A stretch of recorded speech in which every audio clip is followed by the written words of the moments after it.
کہ کس طرح سے اس کو چائے پلا کر اپنے اخلاق کا گرویدہ کر کے پاکستان کی فوج نے بھیجا تھا، اور پاکستان کے لیے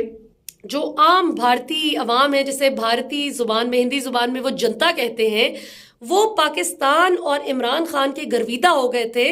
ایون پاکستان کی فوج کے گرویدہ ہو گئے تھے کہ پاکستان کی فوج نے اس کو، ابھی نندن کو، پاکستانی عوام سے بچایا تھا، ورنہ جس جگہ پر وہ گرا تھا اس کا جہاز، وہاں پہ پاکستانی عوام نے اس کو جب دیکھا تو وہیں پہ ہاتھوں سے، تھپڑوں سے، مکوں سے اس کا علاج کرنا شروع کر دیا تھا، اور یہ پاکستان آرمی تھی that came to his rescue. تو ہماری پاکستان کی فوج تو اتنی زبردست ریپوٹیشن رکھتی ہے ماشاءاللہ،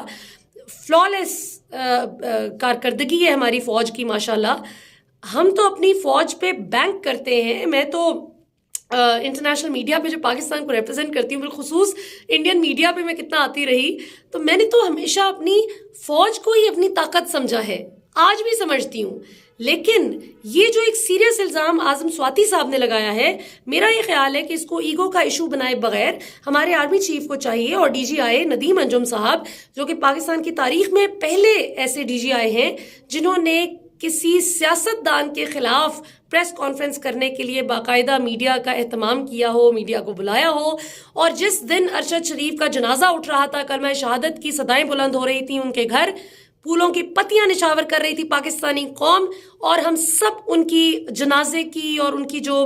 آخری رسومات ہیں اس میں ان کے گھر والوں کو سپورٹ کرنے کی، ایموشنل سپورٹ ایکسٹینڈ کرنے کی تگ و دو میں تھے۔ وہاں اس وقت D G I S I press conference کر رہے تھے ندیم انجم صاحب، جس میں ارشد شریف کے حوالے سے جناب انکشاف فرماتے ہیں کہ اس کی جان کو کوئی خطرہ نہیں تھا، اور اگر ایسا تھا تو ہمیں کوئی علم نہیں تھا، اور ویسے ایسا تھا ہی نہیں، پاکستان میں بالکل سیف اینڈ ساؤنڈ تھا۔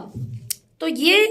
ظاہر پاکستانی عوام کے دل پر یہ چیزیں نقش ہوئی ہیں، تو میں چاہوں گی کہ ڈی جی آئی ایک اور پریس کانفرنس کریں، اور یہ جو الزامات ان کے دو لوگوں پر عائد ہوئے ہیں، ان میں سے میں میجر جنرل فیصل کو تو نہیں جانتی، ان سے تو میری کبھی ملاقات نہیں ہوئی، لیکن بریگیڈیئر فہیم تو بڑے معقول انسان ہیں، یہ پہلے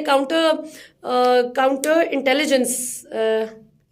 سی آئی کے ہیڈ رہ چکے ہیں اسلام آباد میں، اور بڑا کمپیٹنٹ آفیسر ہے۔ تو میں مطلب میرے لیے انبلیویبل ہے، بات بڑی شاکنگ بات ہے کہ اس طرح کا الزام ان پر بھی عائد کیا گیا ہے۔ لیکن بہرحال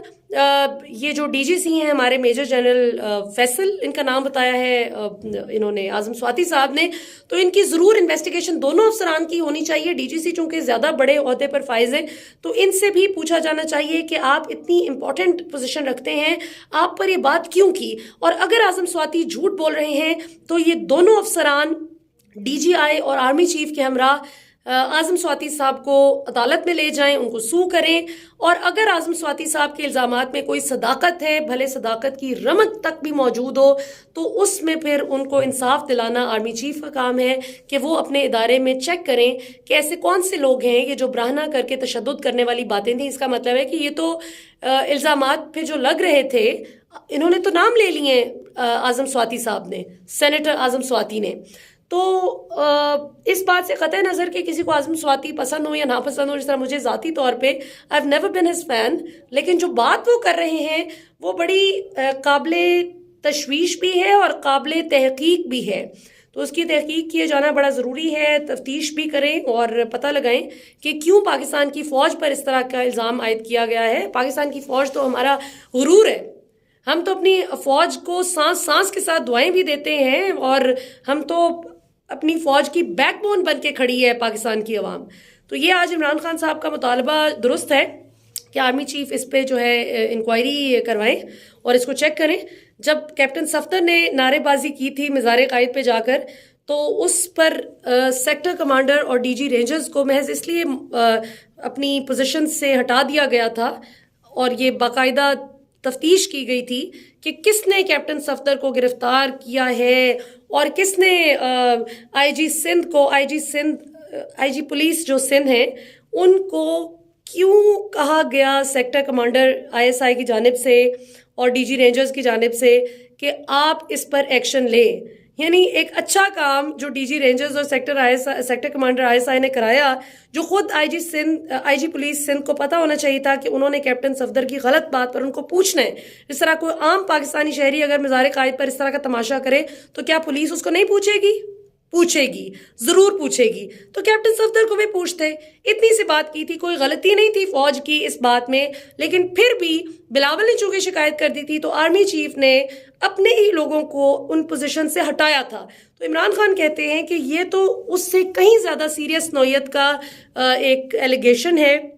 جو لگایا ہے اعظم سواتی صاحب نے. شکایت کی ہے کہ ان دو لوگوں نے مجھے جو ہے وہ مجھ پر تشدد کروایا، اور اعظم سواتی صاحب کا ایک کلیم ہے کہ ان کو بے لباس کر کے تشدد کروایا. تو یہ بڑی غلط روایت ہے، جو اگر یہ درست بات ہے کہ یہی دو لوگ اگر انوالوڈ ہیں تو ضرور اس پر انکوائری ہونی چاہیے. باقی انشاءاللہ تعالی خان صاحب کے لانگ مارچ پہ ول کیپ یو پوسٹڈ کہ کہاں پہنچا ہے، کیا ہو رہا ہے. ابھی میرا گلا بھی جواب دے گیا ہے اور میری ہمت بھی، and since I am holding my phone in my hand, so ابھی کسی بھی وقت میرا فون کھڑپ کر کے گر بھی سکتا ہے. تو سوری، بڑی شیکی وہ ویڈیو بنی ہے، ہلتا رہا فون. لیکن ابھی میرے پاس اس وقت کوئی وہ سٹینڈ وغیرہ نہیں تھا کہ میں اس پہ فکس کر کے وہ جو ہے ویڈیو بناتی. اس لیے خدا رہا جو لوگ مشورے دیں گے کہ آپ اس کو اسٹیگنٹ رکھتی، آپ ایسے کر کے بنائیں، I am always on the move. تو میرے پاس اتنا ٹائم نہیں ہوتا کہ اس طرح کی میں اس میں پڑھوں، اور آلریڈی میرے پاس اتنی چیزیں ہوتی ہیں ہر وقت. یہ میں نے بیگ اٹھایا ہوتا ہے، کیا کیا چیزیں، اور ابھی مزید بھی سامان پڑا ہوا ہے، بکھرا ہوا ہے، جس کو سمیٹ کر مجھے بھاگنا ہے، اب گھر پہنچنا ہے انشاءاللہ. سو ناظرین، ابھی تک کے لیے اتنا ہی. انشاءاللہ آپ سے کل ملاقات ہوگی عمران خان صاحب کی حقیقی آزادی مارچ کی لائیو ٹرانسمیشن میں، جس میں ہم بات کریں گے کہ آگے کا کیا لاہ عمل ہے. اور رانا ثناء اللہ جو بے شرمی سے عمران خان کو تڑیاں لگا رہے ہیں، انہوں نے آج بھی کہا کہ عمران خان کا سر کچل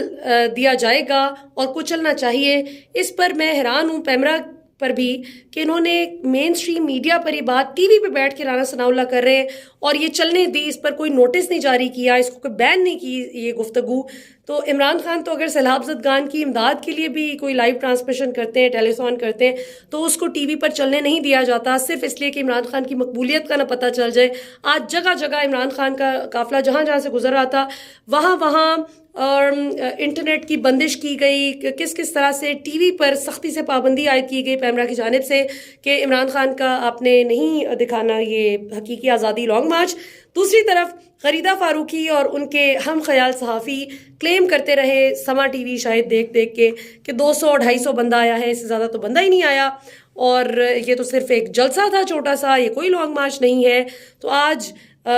پہلے سے بھی زیادہ کراؤڈ تھا، کل کی نسبت بھی آج زیادہ کراؤڈ تھا. سو دیکھتے ہیں آگے کیا بنتا ہے. انشاءاللہ اصل میچ ان کا پڑنا ہے جب یہ جہلم دینا سے نکلیں گے اور انہوں نے جانا ہے اسلام آباد. سو لیٹس سی آگے کیا ہوتا ہے، کس طرح سے چیزیں ہوتی ہیں. اسکاٹ لینڈ سے کل ایون فیلڈ اپارٹمنٹس ایک ریلی گئی ہے جی، جو یو کے میں پاکستانیز پریشان ہے کہ ہمارا ٹیکس کا پیسہ چوری کر کے انہوں نے کیوں جائیدادیں بنائیں اور جواب نہیں دیا. اور ساتھ ساتھ سندھ سے اور دیگر جگہوں سے بھی، کے پی سے بھی مختلف قافلوں کی صورت میں لوگ پہنچ رہے ہیں اسلام آباد. بلوچستان کو ہم کیسے بھول سکتے ہیں، بلوچستان از ویل. سو دیکھتے ہیں جی کیا ہوتا ہے. انشاءاللہ آپ سے کل پھر ملاقات ہوگی. پاکستان ہمیشہ زندہ باد.